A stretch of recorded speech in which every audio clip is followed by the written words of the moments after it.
52 সেই রক্তঝরা দিনগুলো পেরিয়ে আজ আমরা ৭৪ বছরে পদার্পণ করেছি। অথচ অবাক করার মতো হলেও সত্য যে ২১-এর চেতনার সূতিকাগার মাগুরা জেলায় আজও নির্মিত হয়নি কোনো শহীদ মিনার। শুধু তাই নয়, জেলার ৩৭৪টি শিক্ষা প্রতিষ্ঠানের সিংহভাগেই নেই ভাষা শহীদদের স্মৃতি রক্ষার কোনো স্থায়ী কাঠামো। ফলে প্রতি বছর ২১শে ফেব্রুয়ারি এলে কলাগাছ, কাগজ আর ককশিট দিয়ে তৈরি করা হয় অস্থায়ী বেদি, যা দিবসটি শেষে আবার বিলীন হয়ে যায়।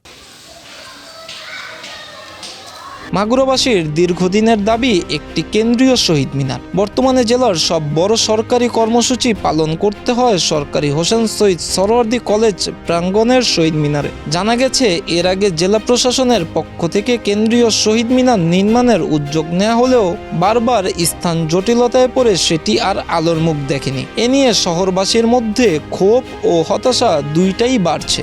মাগুরা জেলাতে আলাদা কোনো শহীদ মিনার নাই। শহীদ মিনার বলতে আমরা মাগুরা হোসেন শহীদ সরওয়ার্দী কলেজের শহীদ মিনারেই ২১শে ফেব্রুয়ারিতে পুষ্প অর্পণ করে থাকি। আমরা চাই মাগুরা জেলায় মাগুরা জেলার জন্য আলাদা একটি কেন্দ্রীয় শহীদ মিনার করা হোক। জেলা ও মাধ্যমিক শিক্ষা অফিসের তথ্য মতে জেলার মোট ৩৭৪টি শিক্ষা প্রতিষ্ঠান রয়েছে, যার অধিকাংশেই নেই স্থায়ী শহীদ মিনার। এই তালিকায় সবচেয়ে পিছিয়ে আছে সরকারি প্রাথমিক বিদ্যালয়গুলো। আমরা অস্থায়ীভাবে নির্মাণ করে ২১শে ফেব্রুয়ারি উদযাপন করি বা পালন করি। আমাদের জায়গার সংকট এবং অর্থের জোগান নাই বলে আমরা স্থায়ীভাবে এই শহীদ মিনার নাই। বুজরুক শ্রী খুন্ডি পূর্বপাড়া সরকারি প্রাথমিক বিদ্যালয়ের প্রধান শিক্ষক কাজী বিলকিস বানু বলেন, আমাদের স্কুলের জায়গা ও আর্থিক সংকট রয়েছে।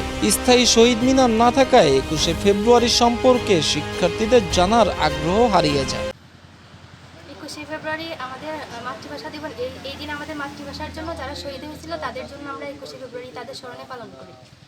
জেলা প্রাথমিক শিক্ষা অফিসার মোহাম্মদ আমিরুল ইসলাম বলেন, যেসব শিক্ষা প্রতিষ্ঠানে শহীদ মিনার নেই সেখানে নির্মাণের জন্য নির্দেশনা দেওয়া হয়েছে। তবে স্কুলের জায়গা ও আর্থিক সংকটের কারণে অনেক প্রতিষ্ঠান উদ্যোগ নিতে পারছে না। ২১-এর প্রভাত ফেরিতে মাগুরাবাসীর এখন একটাই প্রার্থনা, আগামীর বছর যেন অস্থায়ী বেদিতে নয় বরং স্থায়ী বেদিতেই জানানো হয় বিনম্র শ্রদ্ধা। মিরাজ হুসাইন, প্রতিদিনের বাংলাদেশ।